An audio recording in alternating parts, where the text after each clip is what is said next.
Laser sights can deter threats and aid in quick target identification, enhancing your ability to protect your family, home, and country. Crimson Trace, making laser sights standard equipment. Learn more at crimsontrace.com. Hey y'all, it's Tom Gresham's Gun Talk. Oh, look out, we smoking. And we're back with you, Tom Gresham. It's Gun Talk, 866-TALK-GUN or Tom Talk Gun. That'll get you in here. Basically, pretty much anything that's on your mind. We're talking a lot about carry guns and home defense guns. Told earlier that I'm thinking about making another change, but I change carry guns all the time. It's the nature of the beast of working with a lot of different gun companies, and when they bring out new stuff, how much are you going to know something works if you don't actually shoot it and try it? And in the case of a carry gun, wear it and see how it works for you. And also try different holsters, which means, and I freely admit it's not ideal. The smart person is the one who takes one gun and really learns how to use it. On the other hand, I get exposed to a lot of interesting different guns, so I'm looking at that. I was mentioning my P365. I was having a little trouble grabbing it and getting a full purchase grip on it. Frank from San Antonio called and said, "Hey, put that 12-round mag in there. That'll probably take care of it." I went, "Duh." Yeah. What an idiot. Well, that'd me, not him. What an idiot. I'll try that. I've been carrying the 12-round as my backup, but why not put it in the pistol, dummy? I'll try that, see how it works for me. But I also, okay, I'll admit it. The reality is I kind of want to try a lightweight Commander 1911 9mm. A little bit more about that in just a minute. But first, let me talk with Mark. He's called in on one. He's out of... Texas. We're not going to narrow it down too much for you there, Mark. How are you, sir? All right, Tom. Hey, Tom, I wanted to give you a range report. I'm kind of a newbie to the whole gun thing. I shot kind of a little bit, my whole life with Boy Scouts and so forth, but really ramped it up in the last 3 to 4 years. So I'm on a steep curve.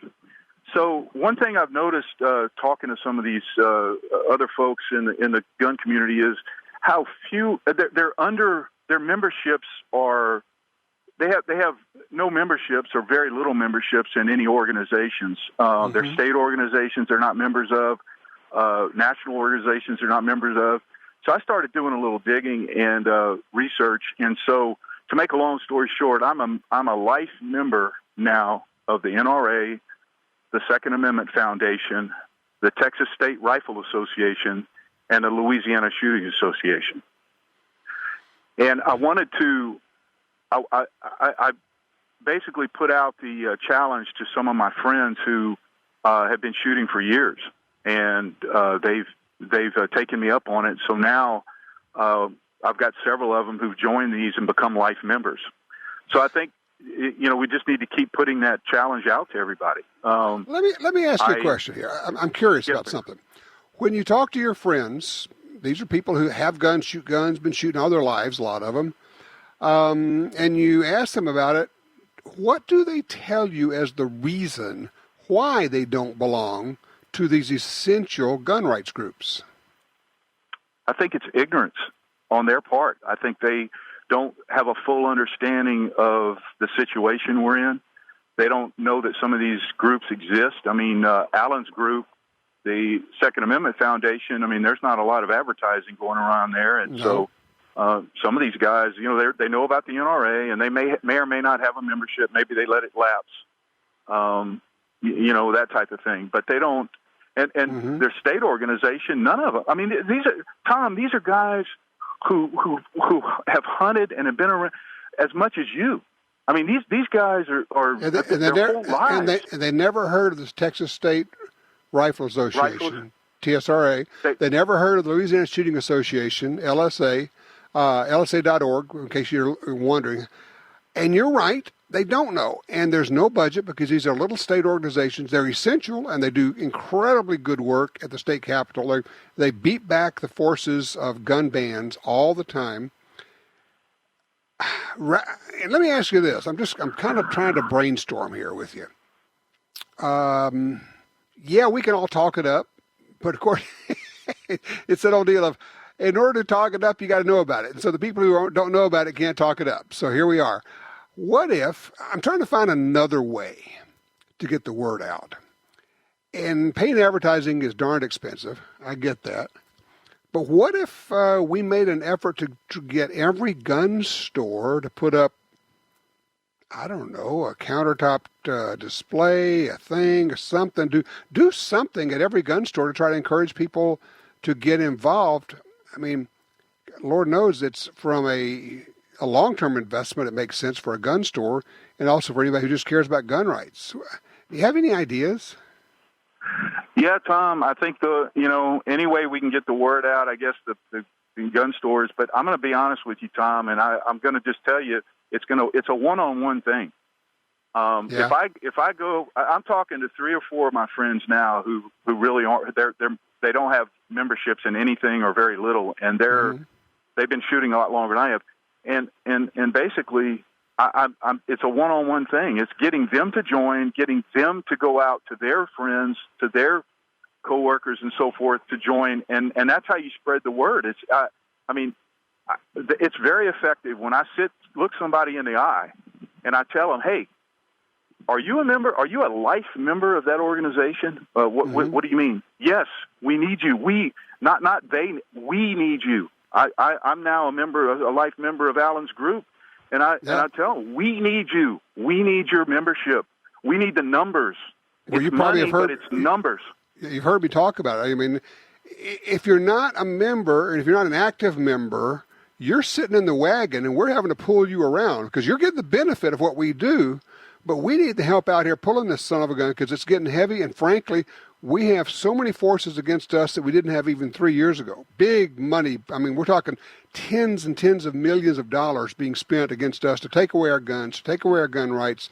These red flag laws are being popped up in every single state. Every single state legislature has red flag laws, confiscation laws being introduced into them. Trust me, I don't care if it's Texas or Louisiana or Alabama, and you think, oh, yeah, that wouldn't happen here. It's happening in your state right now. There is a legislator ready to introduce this gun confiscation bill in your state because the Bloomberg folks have stuck it into somebody's hands, and they have conned them into doing it. I know I get worked up. I mean, but that's just what it is, Mark. But Tom, I get worked up too. I mean, I can't believe some of it's ignorance. They don't understand. They don't follow. They think, oh, I live in Texas or I live in Louisiana, so I'm okay. See, we're okay, Tom. We don't have to worry. Yeah. We don't have to worry. I just went out and got me a new AR-15 at wherever, and I didn't have any trouble, so everything's good. Everything's good. I just spent $500 on a new gun or $1,500 on a new gun. Why should I worry? Why would I have to spend money on this thing? I'm going to use that on guns, except that it's not just a case of they want to end your ability to buy guns. They want to end your ability to own guns, which is a confiscation, which is a turn them in, and people say, well, I just wouldn't do it. Yeah, I'm not sure you've thought this through all the way to where this road ends up. We stop it by supporting Second Amendment Foundation and NRA and state groups. Man, that's where the action is right now. Congratulations, Mark. A big old gun talk attaboy. I really appreciate what you're doing. And you're right. It's one-on-one. And to anybody who's not a member, shame on you. I'm sorry. Shame on you. You're not our friend. You should be. You should be a member of these groups. And you're not helping. What are you thinking? Yeah, I know. Yeah. They did this and they did that, and I don't care. Overall, they're all doing good work.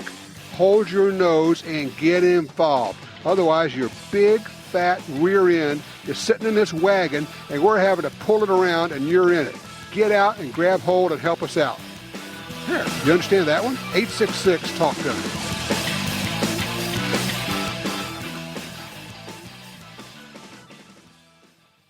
Your everyday carry advantage. The new M&P Shield M2.0 pistol from Smith & Wesson has the enhancements of the M2.0 line with aggressive grip texture and a crisp and lighter trigger pull.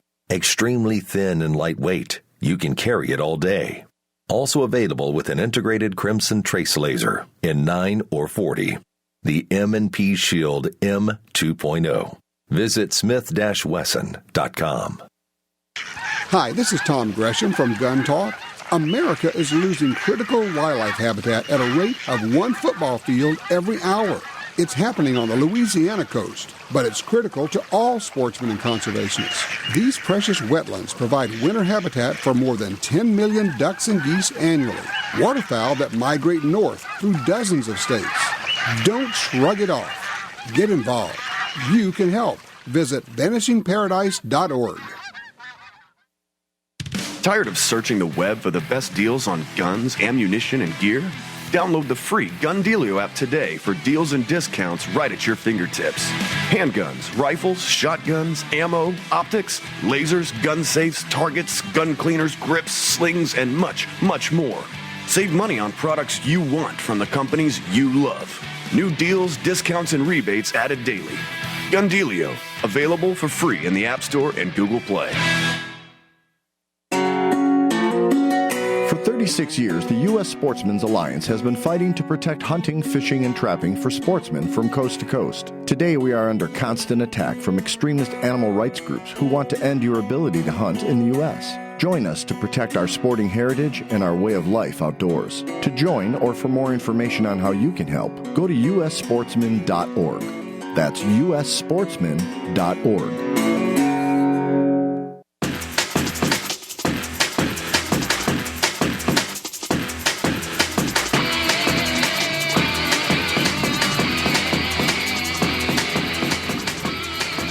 Question for you.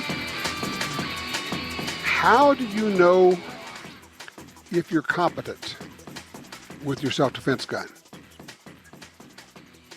Well, I'm a pretty good shot. That's not what I ask. How do you know if you are competent? How do you know that you can do what you need to do with your carry gun? Talking about carry especially here. What if there were tests you could take? Well, there are. That's the beauty of it. I was just watching on YouTube some of Ken Hackathorn. And when Ken talks, I listen, okay? Simple as that. Some of Ken Hackathorn's drills and tests. And Larry Vickers has some as well. And they're really worthwhile. One I was watching from Ken is just 5 shots. Just 5 shots with your carry gun. So listen up. Let me run this past you. And you can watch the video. It's very good. You can find it. With your carry gun, with your carry ammo, cold, no warm up, no anything else. You just walk up to the line and start. All right? You don't get a warm up because generally speaking, you're not going to get to warm up in a gunfight when you're fighting for your life. So it's 5 shots total. All right? First one is 3 feet or 3 yards. 3 yards from the target. From concealment, you draw and fire one-handed to the head of a regular IPSC style target. You have 2.5 seconds to do this. You're using a timer. Actually, all the stages are 2.5 seconds, 2.5. That's including reaction time. From the beep, you clear the garment, you draw, and you shoot one-handed, and you get 1 shot to the head at 3 yards. Then you move back to 5 yards. Same drill. 2.5 seconds. From the beep, you, from concealment, draw and fire. You can use 2 hands if you want to. 1 shot to the head. Move back. You fire 2 shots. Move back to 7 yards. Same deal. 2.5 seconds. 1 shot to the head. Now we're at 7 yards. As distance increases, the amount of time it takes to achieve a good shot increases, generally speaking, if you want to make a good shot. 1 shot. So now we fired 3 shots. Now we're going to go all the way back to 10 yards, and this is going to be shots to the body, to the A zone of the target. And it's going to be 2 shots. Draw and fire 2 shots from concealment in 2.5 seconds. All shots need to be where they're supposed to be. First shot is one-handed at 3 yards. Next shot is 2 hands at 5. Then 2 hands at 7. All these to the head. And then 2 shots to the torso, to the A zone from 10 yards. 2.5 seconds. Period. May not sound like a lot, but it's challenging. You have to have everything squared away. You have to be able to get to your gun. You have to be able to get it out. You got to be able to clear the garment. You got to be able to get sights on target. And primarily, you have to be able to press the trigger without disturbing the sights so the bullet goes where it's supposed to. You're making quality hits fresh. And if you don't do it, you can practice all you want to, but practicing doesn't mean you get to pass the test. You need to come back on another day cold and do it all over again. Sitting there and running these drills over and over and over, and finally you get there. Yeah, I got there. What doesn't matter? I don't care. You got to come back and do it cold. So the question, how do you know if you're any good? How do you know if you're good enough? And I'm just going to throw this out. And if you're not thinking about this kind of stuff, you're probably not. I'm sorry. You're probably not. Well, does it matter? I don't know. Do you want to save your kids? Do you want to save your wife? Do you want to save your husband? Do you want to save yourself? I don't know. You tell me. Line 3, John's with us out of Springfield, Missouri. Hey, John. Carry guns, mouse guns. Talk to me about little guns. Yes, sir. I have a prior military background. I do have a CCW, have been a member of the NRA. Okay. I'm a distance athlete. I'm an endurance athlete. I'm exceptionally small, exceptionally thin. I carry a mouse gun because, one, it's like bigger weapons do not conceal well on me whatsoever. Mm-hmm. It's like they just don't. And two, it's like if you've ever run 10 miles, you have to say running 10 miles with an M9 pistol would be incredibly painful. Yeah, really. As opposed to running with, let's say, a Cobra Derringer.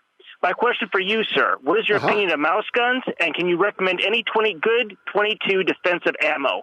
Some people say go with hollow point. Some people say don't go with hollow point. What is your opinion on this, sir? And I will get off the line. And no. Do not. Want me to stay here? Okay, cool. Yeah, do not hang up. We gotta knock this around a little bit. First of all, congrats on making the decision to carry. Obviously, mouse guns. For those who don't know, we're talking about small guns, really small guns. Now, I take it you're carrying while you're running. Yes, sir. It's and that's, once again, that's Belly the only band. thing I can find that doesn't wear a hole in my thigh when I'm running. I got it. I understand. I'm going to try. I'm going to do everything I can to try to get you off of the 22s. Have you tried a Ruger LCP? No, sir. And that's another thing. It's I generally stay away from the autos. It's once again, when I qualified with the M9, I could qualify. It's even up to sharpshooter, but my size, once again, and my build has always been a problem with autos as far as getting good sight pictures and consistently shooting center mass. Because I have a hard time with that. I understand, but here's the thing: the choice is not between an M9 and a mouse gun. The choice is between a teeny tiny Derringer, a 22 Derringer, and an LCP. All right, the teeny tiny Derringer is no, it's not worthless. It's awful, is what it is. It's terrible to try to hit anything with. You got no sight radius. You got a lousy trigger. You got 2 shots with an anemic cartridge. And the LCP is about the same size, may actually weigh less. You're shooting 380 ammo. The sight radius is, if anything, a little bit larger, better for shooting. They are a joy to carry. They weigh nothing. And I honestly think if you take a look at one and put one in your hands, you're going to go, oh, I can carry that. That's not going to be an issue. Are you wearing a loose shirt, a jersey when you're running? It's I'm wearing. Once again, I'm wearing it's kind of like a nylon tracksuit during the winter, that kind of thing. And it's once again during the summer, it's your typical nylon shorts and running shoes. I'm going to strongly suggest you at least go to a gun store and look at the Ruger LCP. They are light. Caltech makes one that's very similar. They're almost the same thing. It's in a .380 caliber, which is a great caliber. They are very shootable. You with your background will have no problem hitting targets at 10 yards. And the truth of it is, you don't need to hit anything further than that in a real self-defense situation, right? All right. It's it's just I'm in a bad neighborhood, and unfortunately, this is where I've got to work with when I go running. It's I get it. I get it. But, I don't want you to be saying I want A and B when both A and B are not optimal. When I say, well, look, take a look at C. I think if you haven't considered it, you're going to like it. For running, I like the belly band. Just an elastic belly band goes right underneath the tracksuit. It's trim. It'll be right there. You can go inside your tracksuit and your running suit and get it out. I honestly think that's going to be high on your list once you take a look at it. I'm going to return to one other thing, and I'm going to gig you on it, okay? You said you used to be a member of the NRA. Why are you not now? It's like, just honestly, sir, finance. To be quite honest, it's about $45.50. When I get the money, I join. And then it's like, once again, it's like the NRA, once again, I support them fully. But the fact is that a lot of times they will ask for money, and then they'll ask for more money, and I can only basically pay my membership. Do you understand? I'm scrambling just to pay membership fees. All right, you got to do what pretty much it. You got to do what all of us do. We ignore all the mailings, and you can actually once you join, you can contact them and say, "Look, put me on the reduced mailing list. I don't want to be getting all this stuff." And they'll do that. Cool. Look, $45 or whatever it is a year. I mean, and I know you're a runner, so you don't eat Big Macs, but for the rest of us, that's less than a Big Mac a month. Yeah. I would encourage you to do that. So, but anyway, take a look at the LCP from Ruger. I think you're going to like what you're looking at. I think you're going to go with that. I mean, it's a great system, and there are others in that size, but that's what basically the size we're talking about there. I appreciate the call. Good luck with it. Can you tell I'm really not a fan of Derringers? I'm really not a fan of the 22 as a self-defense gun. When the only small guns available were 22s, that made some sense. Although I would say, think about it. If you had to go, the North American Arms 22 revolver is certainly a possibility. Now that I think about it, you got 5 shots. It's single action, but you got 5 shots. But when you get into that world, I mean, you got to go look at everything that's available and not get locked in on it's got to be a 22 because that's small. Just say, what is small and lightweight and what's going to work? And I like the fact it's polymer and less likely to rust when you're running sweating all the time. 866-TALK-GUN. Do you have any suggestions for him? A girl can't go wrong with something in basic black. Like an AR-15. Some things never go out of style, like Tom Gresham's Gun Talk. All right, welcome to Gun Talk. Glad that you could be here. Those of you who've been here for a while, welcome back. I'm Tom Gresham. If you'd like to be a part of this, all you have to do is give me a call, 866-TALK-GUN or Tom Talk Gun. You don't have to like guns. You don't have to own guns. If you don't like guns, if you're one of those people that says, I hate guns, I'll give you the floor. Give me a call and explain. I don't understand the whole hating inanimate objects thing. But as long as you're civil, I'll be civil. Well, I'm going to be civil no matter what. But as long as you're civil, you'll have the floor. How's that? All right, 866-TALK-GUN. We're joined right now by Tom King from the New York State Rifle and Pistol Association.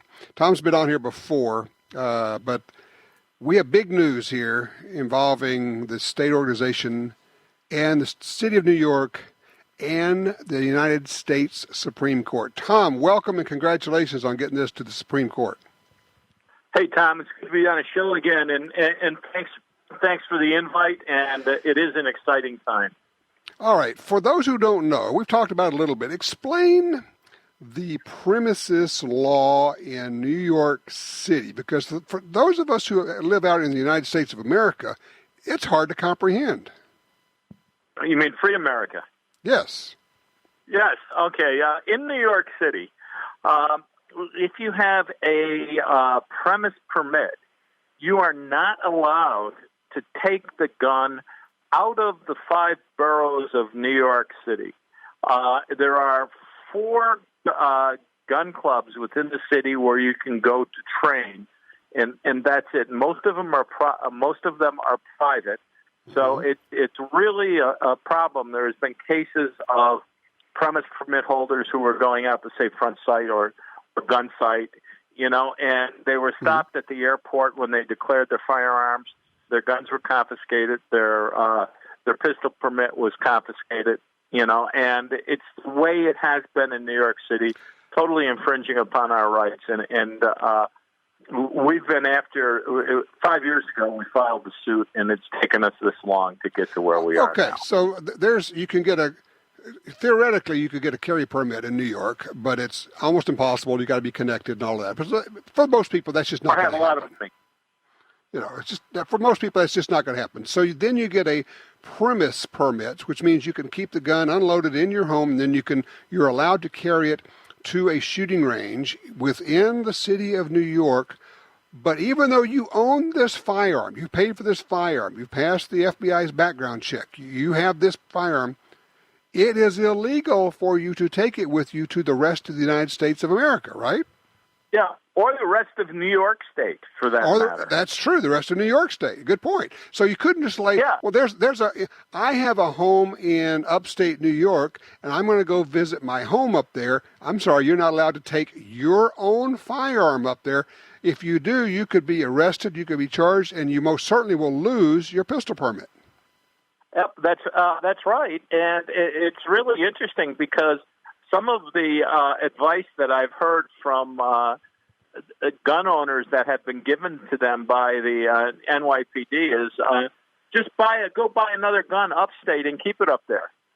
Which is totally illegal. Yeah. Okay, all right. So obviously you've challenged this, but the big news is, for the first time in right at a decade now, since the Heller decision and the McDonald decisions, the Supreme Court has agreed to actually hear this case, and it's being challenged both on Second Amendment grounds and on Commerce Clause grounds, I Yes, that is the case. And, as I mentioned earlier, this started 5 years ago. It was held up for almost 3 years in the Second Circuit Court of Appeals, and they released it with they turned down our suit, and that was done about, I think it was 2 or 3 months ago now, and we are in the process of applying for certiorari to the Supreme Court. And it was accepted. It's going to be an interesting case. Well, one of the reasons it's so interesting, one of the reasons I want to make people understand that no matter where you live in the United States, this is a really important case to you. Even though it's a New York case, is because it will be the Supreme Court, and with any luck at all, the Supreme Court will decide to say, look, we told you before in Heller, and now we really mean it, that the Second Amendment is a fundamental right, and when you are restricting it, that must be viewed under strict scrutiny. The level of scrutiny would then apply to gun laws and Second Amendment cases throughout the United States, and that would be huge. That's right. And an earlier suit, we had a suit against the New York SAFE Act. And a federal judge, for the first time, declared that modern hunting rifles were a lawful firearm in constant, a class of firearms that were in constant legal use, and that's being used. But there's a couple of interesting things about this. Paul Clement, who is one of the premier litigators in front of SCOTUS, is the person who's going to be arguing our case. And former U.S. solicitor. That's right, Solicitor General. Yep. And he's made a couple of recordings. There was one that he did on NRA TV where he had nothing but good things to say about this case and what he thought was going to happen. So we're just really stoked that this could be a landmark decision. And to kind of put a fine point on it, the importance of going to strict scrutiny. If it's intermediate scrutiny, a lower level, then basically the government, which could be your city, could be the state, can say there's an overwhelming need of the public, of the government, to restrict guns, and therefore that outweighs your Second Amendment rights. But under strict scrutiny, they are not allowed to do that, and the rights of the individual under the Second Amendment come first.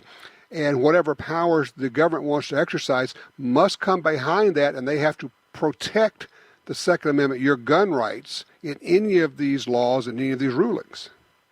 That's exactly right, Tom, and that's what we're pretty sure is going to happen here. And or why would they have taken it? There are a lot of other gun cases that were out there. Hey, Tom, hold on a second. I got to take a quick break here. Let me get you to hold over because this is really important. There's a couple of other things we need to talk about. We're talking with Tom King from the New York State Rifle Association. We'll be right back with more Gun Talk.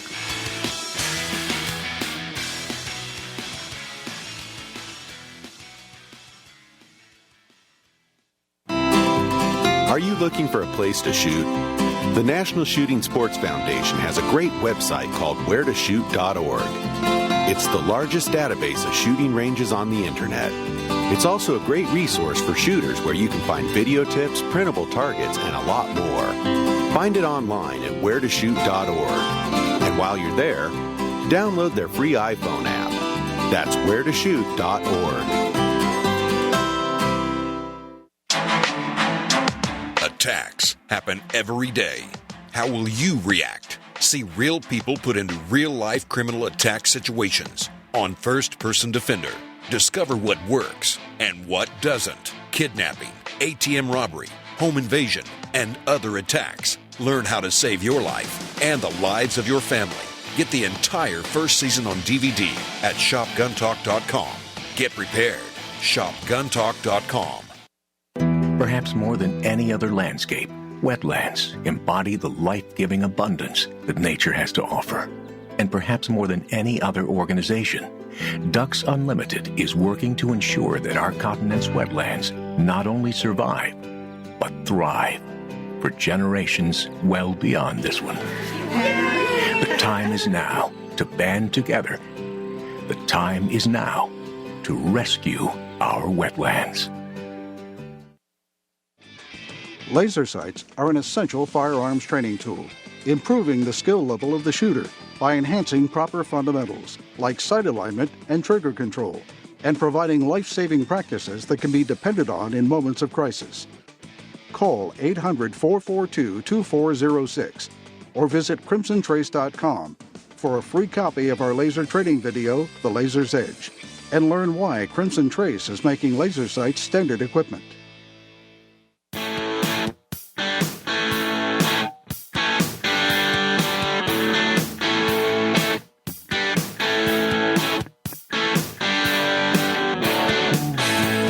Sometimes you get an inside look at what's actually been going on.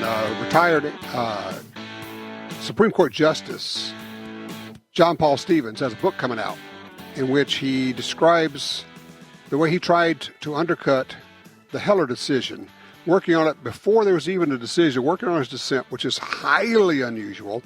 And then he brags that he was able to get Justice Anthony Kennedy, to demand important changes to Heller, which are all of these exceptions that you see in there that Scalia ended up having to put in. That's kind of the background there. We're talking with Tom King from the New York State Rifle and Pistol Association about this incredible case that was just granted certiorari by the Supreme Court. They're going to hear the case challenging the New York State premise law. Tom, I'm just thinking here, it's been just about 10 years since the Supreme Court has heard a gun case. And a lot of us have been, I know you guys have been working hard on this. You've been challenging the SAFE Act. You've been challenging different things. The obvious question is why now? And I guess maybe is the answer as obvious as Kavanaugh? Well, that very well could be the answer. It was time, okay? And whether it was Gorsuch and Kavanaugh, combined, whatever it is, they want to make a definitive judgment on the Second Amendment. And I think they have the members of the Supreme Court there who are able to do a concise, conservative definition of what the Second Amendment is.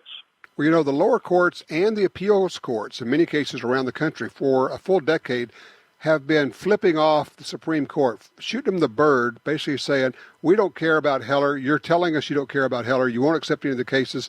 So we're just going to do what we want to, and we're going to okay all these gun bans and all these restrictions until and unless you do something about it. And a lot of us were thinking, will it ever happen?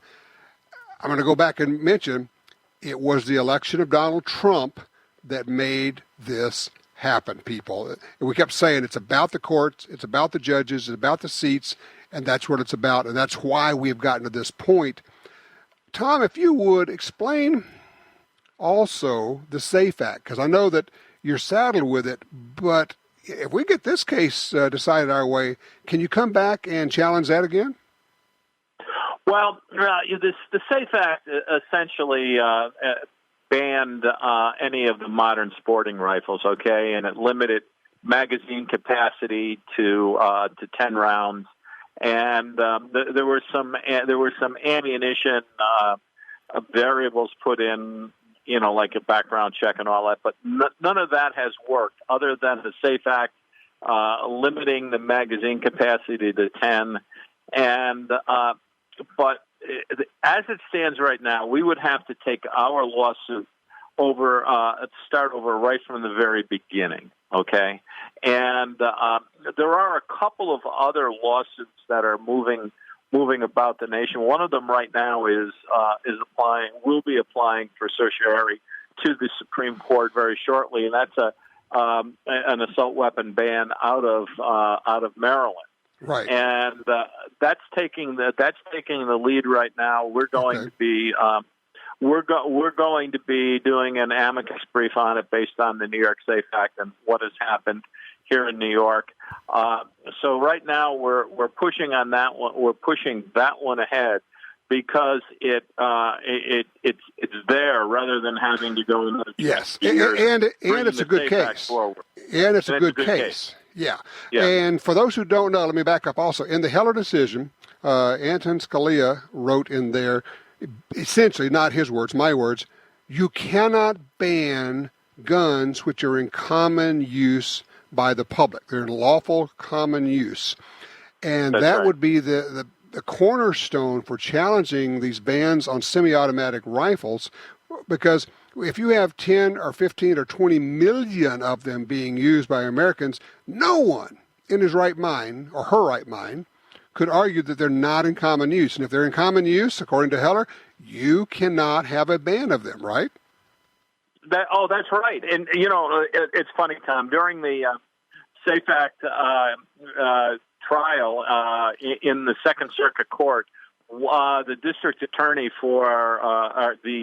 district attorney who was handling the case for Connecticut, who was arguing for the SAFE Act, made the statement, well, that's only 18% of all guns out there. So how could you say that that's the that's like saying that's like saying, well, look, Chevrolets make up only 18% of the cars, so they're definitely not in common use. That's exactly what our attorney said in response. Exactly. Really? Oh my gosh, I didn't know that. Yeah. It's ludicrous on the face of it. Well, I wish you all the luck in the world. Do we know yet? Do we have a date for for this being presented before the Supreme Court? Sometime in October. Okay. When we get closer to it, we'll talk again. Okay. I appreciate that, Tom, and may I put a plug in for myself? Real quickly. This is the right thing. Do it. I'm running for the NRA Board of Directors, re-election to the NRA Board of Directors. Please support me. Thank you. There you go. All right. That was a quick plug, and it was effective. Very good. Tom King, good man. I appreciate it. You've been in the battle for a long, long time on the front lines right there and doing good work. We appreciate that. This is a very important case. The fact that the Supreme Court is taking it tells us a lot. I am enthusiastic, I am optimistic, I am hopeful, and we'll be talking about it a lot. 866-TALK-GUN. What's on your belt?